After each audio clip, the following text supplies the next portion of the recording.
Aujourd'hui, cap à l'est, nous prenons le train vers Châlons en Champagne. Le train du jour part de la gare de l'Est. Encore une autre gare parisienne. Mais pourquoi a-t-on autant de gares dans Paris ? Les débuts du chemin de fer en France se font à partir d'initiatives privées, ici et là. Pour mieux se développer, le chemin de fer a besoin d'un plan à long terme à l'échelle du territoire national. Ainsi, en 1842, une loi prévoit la construction de différentes lignes de chemin de fer à travers la France.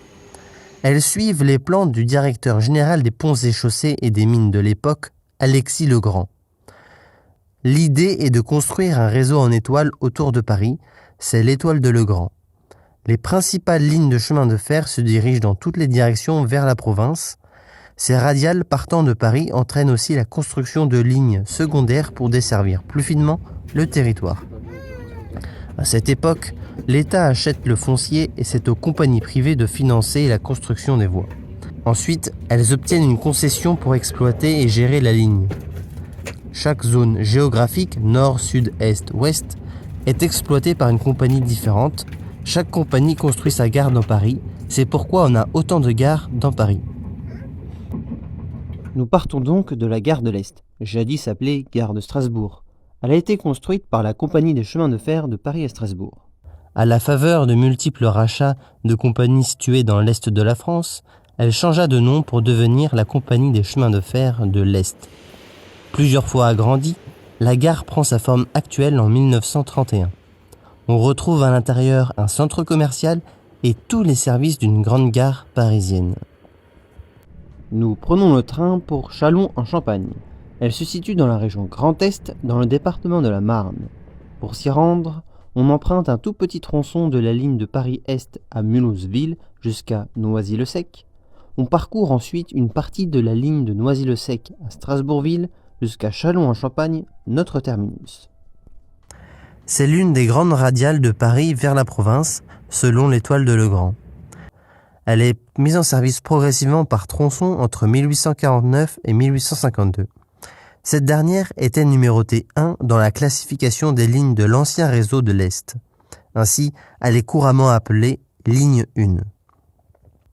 L'extrémité est de la ligne a été intégrée au réseau allemand entre 1871 et 1918 à cause de l'annexion de l'Alsace-Lorraine. Ainsi, les trains circulaient à droite et la signalisation a été adaptée en conséquence. Lorsque la France récupère ses territoires en 1918, aucun changement n'est effectué.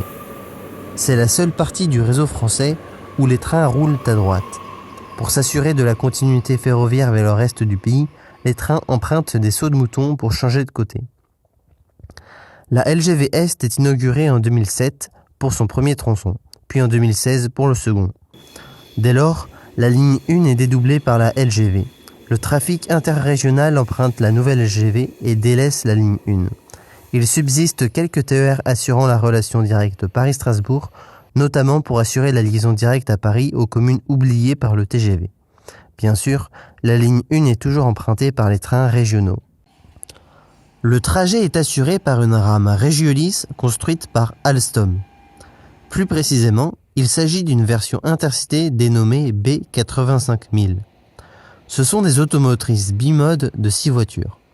Le caractère bimode apporte plus de souplesse à l'exploitation. Il n'y a pas besoin de changer de locomotive lorsque le train aborde une section non électrifiée par exemple. On retrouve par exemple ces trains sur les relations intercités Nantes-Bordeaux et Nantes-Lyon qui sont gérées par l'État. La région Grand Est utilise ces rames pour la relation Paris-Mulhouse notamment, mais aussi pour d'autres relations comme c'est le cas aujourd'hui. À l'intérieur, on retrouve une première et une seconde classe.